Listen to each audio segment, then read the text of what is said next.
les amis, bienvenue. Quel plaisir de vous retrouver à la fois dans les parcs de La Rochelle, le plus beau parc de l'Ouest, on va dire, et puis surtout après, j'allais dire une semaine de marastre venteux, mais 3 semaines de pluie, ce parc, comme la plupart des parcs français, et peut-être dans vos jardins, a beaucoup souffert du vent, a beaucoup souffert de la pluie. Sur le moment, de façon très spectaculaire, on comptait les arbres. Au jour d'aujourd'hui, la menace plane encore, elle est plus incisive. J'ai rejoint André Guyot, qui est le grand prêtre, j'allais dire, des arbres à La Rochelle. C'est le monsieur qui sait tout, qui fait tout, non seulement au sein des espaces verts, mais que pour verdir, pour simplement fabriquer du paysage futur, et qui doit tenir compte d'une chose, c'est le changement climatique. Tous les jours, quand il nous arrive un coup de tabac, la preuve est faite qu'il va falloir fabriquer notre paysage autrement. André, bonjour. Bonjour Denis. C'est vraiment gentil de votre part. On est là ici dans les parcs de La Rochelle, parc Charruillet, au pied de ce qui a été un des sinistres majeurs, j'allais dire, ces 3 arbres mêlés qui sont condamnés là cette fois. Alors effectivement, on a accompagné ce frêne depuis 15 ans, puisqu'il montrait certaines faiblesses, mais donc on l'a aubané, les 2 mâts que vous voyez, puisque on appelle ça des écorces incluses, c'est-à-dire des branches qui poussent de même diamètre dans le même sens et où il n'y a pas de point de solidarité. Donc il y a quelques années, vous voyez, on l'a aubané, et donc ce auban qui était pour sécuriser les arbres a bien joué son rôle, puisque vous voyez que quand ça s'est décroché, c'est venu se planter dessous l'arbre. Et donc c'est un des 10 arbres remarquables qui sont tombés, remarqués qui sont tombés pendant la tempête. On peut estimer à combien le nombre d'arbres qui se sont abattus sur la ville de La Rochelle comme ça, que ce soit dans le domaine privé, public? Alors sur le domaine public, nous sommes à 200 arbres comptabilisés, plus le parc de Charruillet où il y a une 30aine d'arbres qui sont tombés. Alors, il y a ce qu'on va découvrir après, parce que, le vent, j'imagine, facteur 2, donc peut-être pas tous les arbres sont tombés, il y en a qui s'explosent plus. Et 2, le sol, la nature du sol, comme une éponge qui ne tient plus rien. Effectivement, sur 15 jours, nous avons eu plus ou moins la pluviométrie de la moitié de ce qui tombe sur le domaine de La Rochelle. Donc ces sols détrempés, les sols étaient gorgés d'eau, avec le vent donc une masse foliaire, notamment par exemple pour les tilleuls comme ceux de la rue Gargoulot ou de l'avenue de Gaulle. Tout combiné, ça fait une prise au vent énorme. Donc ce type d'arbre était facteur à risque dans des basculements par rapport au sol détrempé et l'enracinement qui était limite. Ça veut dire qu'à l'avenir, quand on prépare le plan paysage du futur, des tilleuls, c'est des choses qu'il faudra peut-être un peu proscrire, eu égard peut-être à la montée de ces vents et l'abondance de ces eaux. Alors, c'est un peu plus complexe que cela dans la variété des tilleuls. Ce sont surtout les tilleuls argentés, puisque leur feuillage n'est pas tombé par rapport au mois d'octobre qu'on a eu très ensoleillé, très chaud, donc les feuilles n'étaient pas tombées. Et ça a pris, effectivement, ça fait une charge supplémentaire et de prise au vent. Donc, par exemple, les tilleuls à petites feuilles, aucun n'a basculé, aucun n'a cassé. Mais effectivement, quand on regarde l'avenue de Gaulle, quand on regarde le jardin Gargoulot du Nouveau Monde, partout, l'avenue Kennedy, partout les tilleuls qui sont tombés sont des tilleuls argentés. André, les arbres, tout le monde en veut, on le voit bien partout, dans les quartiers, dans vos rues, il faudrait des arbres, il faut verdir la ville. Sauf qu'on peut pas verdir n'importe où maintenant, là où il y a de la vie, là où il y a de l'habitation, là où il y a de la circulation, il faudrait que le plan tienne compte de ça. Alors la ville de La Rochelle effectivement tient compte de tout cela, tient compte du réchauffement climatique. Donc vous allez trouver de plus en plus par exemple de micocouliers, d'érables de Montpellier, d'érables d'Italie et beaucoup moins d'érables planes ou d'érables sycomores qui ne résistent pas justement au réchauffement. D'ailleurs j'avais tendance à dire qu'avant on se limitait au nord de la Loire. On s'aperçoit que même maintenant, au nord de la Loire, ces espèces ont tendance à ne plus être utilisées en ville. Alors, on le voit dans La Rochelle, bord de rivière, Bordeaux, comme là, le long du Lafond, là, dans les parcs. On avait beaucoup boisé parce que c'était sympa d'avoir des arbres comme ça. On voit bien le petit cours d'eau derrière qui se profite. Sauf que, quand les branches tombent, dégringolent, bouchent la rivière, la conséquence, c'est que quand il pleut, comme c'est le cas, l'eau s'écoule plus. Donc, il faut bien conjuguer la plantation des arbres avec le cours des cours d'eau.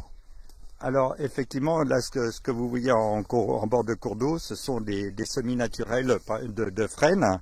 Donc ce sont des arbres qui n'ont pas été plantés, mais qui sont venus naturellement, donc leur ancrage est naturel, ils n'ont pas été sectionnés en pépinière par des transplantations pour avoir des plants, que nous allons effectivement planter, c'est le cas de le dire, excusez-moi.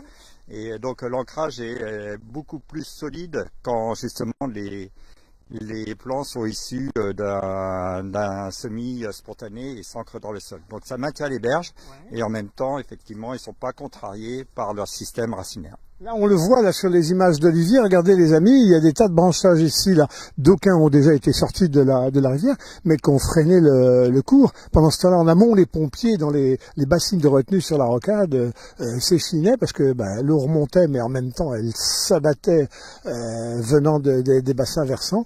Il fallait gérer les contradictions.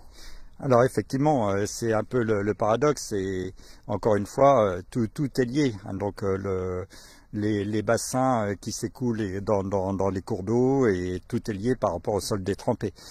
Et effectivement, là vous le voyez, il y a des branches qui sont tombées, il y a des arbres morts.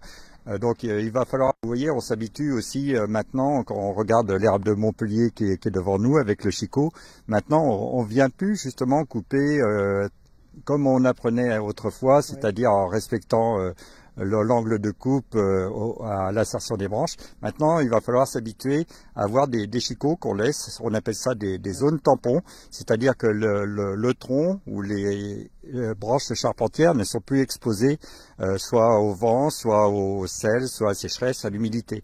Donc, il n'y a plus ce phénomène de pourriture, un peu comme une carie qui se prolonge dans les dents et qui arrive à casser la dent. Et sur les arbres, c'est la même chose. Donc maintenant, nous laissons de plus en plus effectivement ces chicots en zone tampon. André, il y a des tas de Rochelais et au-delà qui s'interrogent. Ils avaient un arbre et ils branlent du pied. Il n'est pas tombé, mais ils branlent du pied. Alors c'est comme quand on est prêt d'aller chez le dentiste parce qu'on a une dent qui bouge. Qu'est-ce qu'on fait? On l'arrache ou on la garde?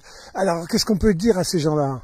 Alors ça dépend de la profondeur, enfin du niveau déjà du niveau de basculement. Effectivement, un arbre à 45 degrés d'inclinaison, vous aurez du mal à le ramener, vous allez casser en le ramenant des racines qui sont à l'opposé.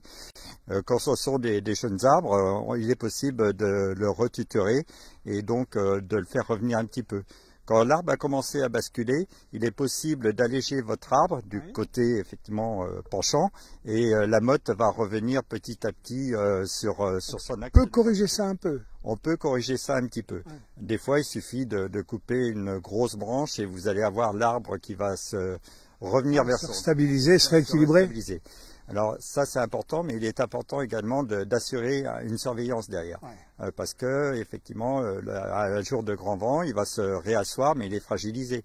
Donc dans 10 ans, dans 15 ans, dans 20 ans, c'est pas forcément l'année qui suit, ça peut être des dizaines d'années d'après. Effectivement, ces racines fragilisées, suite à un autre gros coup de vent, suite à d'autres sols détrempés, basculeront. André, je vois, ça vient de passer sur nos téléscripteurs, comme on disait dans le temps. Il y a une question, et qu'est-ce que vous allez faire de tout ce bois que vous avez récupéré? Il va aller à la jaille, mais enfin, mais pas du bois à la jaille. Est-ce que ça, il va être recyclé, gardé, finir en granules? Il y a différentes destinations après, la principale étant justement la mise en copeaux qui sera réutilisée pour les massifs, pour mettre sur les parcs, sur les espaces boisés, afin de renouveler justement l'humus et favoriser justement la création d'une faune et d'une flore. Le deuxième point, vous allez avoir dans certains endroits des troncs qui seront laissés à même le sol en niche écologique. Également, vous pouvez trouver des petits tas de bois de ci, de là, qui serviront un peu d'hôtel à insectes naturels. Sur l'ensemble des sinistres qu'on a connus, venteux comme ceux-ci, là on était assez proche de la tempête de 99. Est-ce qu'on peut dire que sur les dégâts faits, c'est la première fois qu'il y a autant de dégâts ou non, on est dans la normale? Donc les conditions étaient effectivement proches de celles de 99. 99, nous avions perdu 5000 arbres. Dans un premier temps, comme là, nous avons perdu 250 arbres. Et il y avait un deuxième effet. Donc on a eu de la chance quelque part. Avec les guillemets, on est à 250 arbres. Ça aurait pu être plus catastrophique. On est à un niveau de Xynthia. Bon, dites-moi, c'est pas tout de suite, bientôt, mais ça va bien venir. La Sainte-Catherine, la Sainte-Catherine tout prend racine. Pour ceux qui n'auraient pas d'arbres, qui voudraient en mettre, ou alors changer le vieux saule par autre chose, vous préconisez quoi?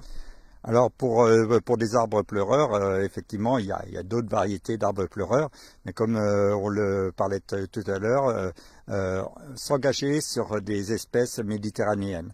Hein. Donc le micocoulier, l'érable d'Italie, voilà. Et en plus, ça se décline sur plusieurs espèces dans le genre tilleul, par exemple. On peut planter également des aunes, mais de Corse. Vous voyez, il faut jongler avec les espèces.